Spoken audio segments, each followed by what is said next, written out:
देखो सब जगह जाते बाहर, देखो सब जगह जाते बाहर। देखे देखे जगिया गतिया, देखी देखी गतिया जगेगी। देख देख में गतिया जगे के,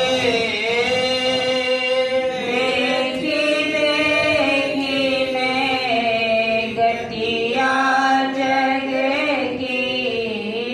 बारे बार यूं बरने रहा,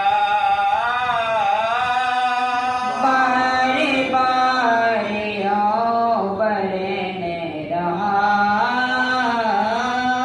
जब जब महात्माएं बार बार कहते हैं कि वर्णन रहा, बार बार वर्णन किया, एक ही चीज को वर्णन किया।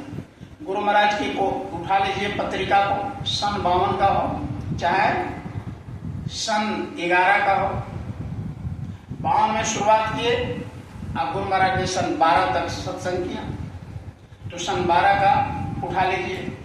जो बात उन्होंने सन 52 से शुरुआत किया वही सन 12 तक बताया, वही सुमरन, वही ध्यान, वही भजन, इसके अलावा कुछ नहीं।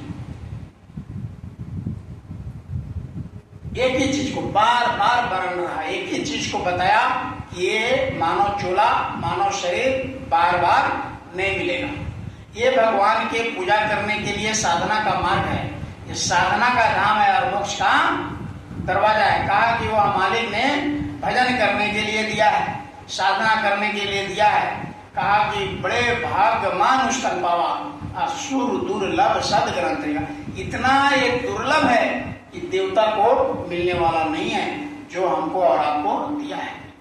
इसलिए सारे काम धंधे से गुरु महाराज ने कहा कि मैं किसी को साधु नहीं बनाता, किसी को जंगल में नहीं बुलाता, किसी को लंगोटी लगा करके घर बार छुड़ाता नहीं हूं, लेकिन इतना जरूर कहता हूं कि 24 घंटे में 23 घंटा तुम अपना काम करो, 1 घंटा समय निकालो। इसके लिए ये जो दिया है पता नहीं कब ले लेगा, इसलिए गुरु महाराज ने कहा कि शरीर रहते उस मालिक को याद करो, मालिक को, प्रभु। अगर उसको भुला गए तो फिर तुमको नरकों से कोई नहीं बचाएगा। इसलिए बराबर कहते हैं, बार बार यो वर्णन रहा। चारों जुगी 84 बीते, चारों युग 84 बीते। अति दुख पाया भर में रहा, अति दुख पाया भय में रहा। अति दुख पाया नरक रहा, अति दुख पाया नरक रहा। कहते हैं 4 युग। कितने युग होते हैं? 4। कलयुग, द्वापर, त्रेता, सतयुग, ये 4 युग हैं। कहते हैं कि 4 युग, ये चारों युगों में और 4 खानों में 84 होगा। 84 क्या है? ये बैल है, बकरी है, कीड़े हैं, मकोड़े हैं, सांप है, गुजर है, कुत्ता है, बिल्ली है, जितने प्रकार के ये जल के जीव, नभ के जीव, थल के जीव, ये जितने हैं 4 खान है। ये चारों खानों में और 84 लाख युगों में, ये चारों युग में भर में, त्रेता में भी भर में, द्वापर में भी भर में, और कलयुग में भी भर में, सतयुग में भी भर में, अभी भरा रहे। तो कहा कि 4 जुग 84 होगी। अति दुख पाया, अति लिखते महात्मा, अति मतलब अति नहीं कहते, बहुत अति कर दिया है, कहते ना अति हो गया। तो कहा कि अति दुख पाया है, माने दुख का वो वार पार नहीं है, दुखों का अति हो गया। ये अति दुख पाया, नरक रहा, नरकों में बहुत दुख मिला और मिलता रहा। इसलिए महात्मा कहते हैं कि हम देख रहे हैं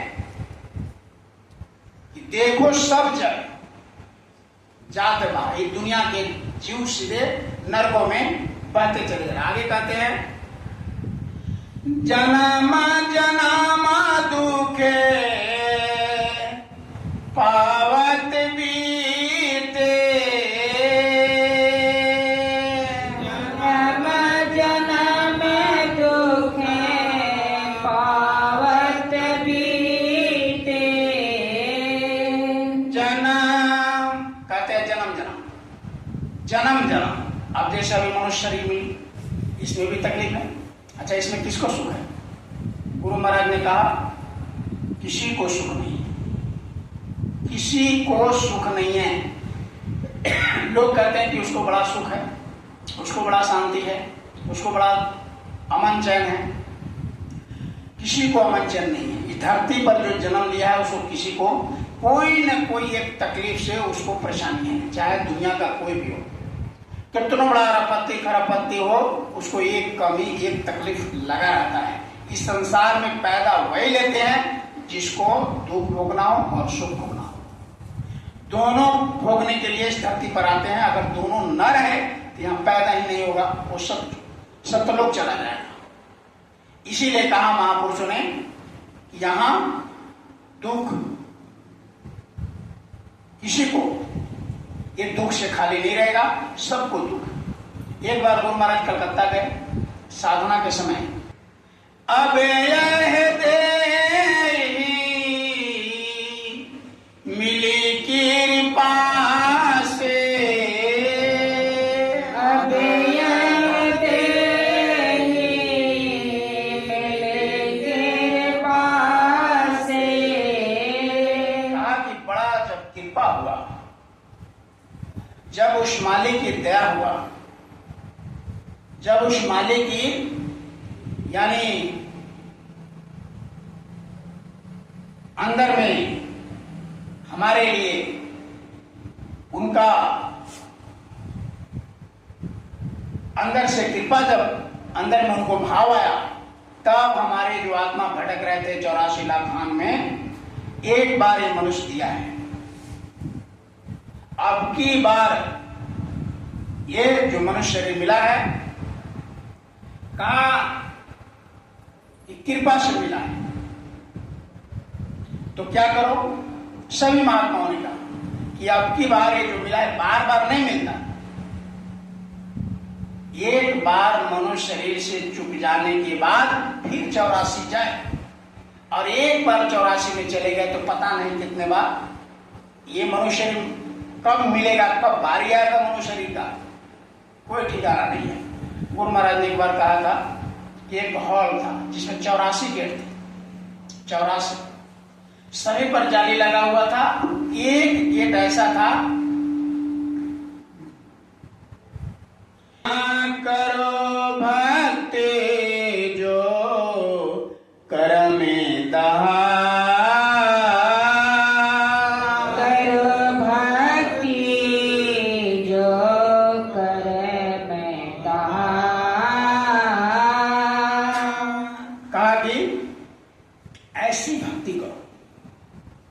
जैसे साबुन लगाते ना सरफ, तो पूरे कपड़ा का मैल निकल जाता है।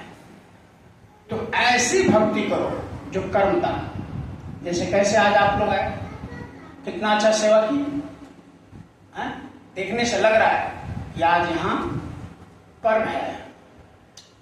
घास की कटाई की आपने, लिपाई किया, फिर आप बाहर सफाई किया, झाड़ू लगाया, हॉल को बहारे, तो कोई देखेगा तो उसको लगेगा कि हाँ यहाँ पर्व है।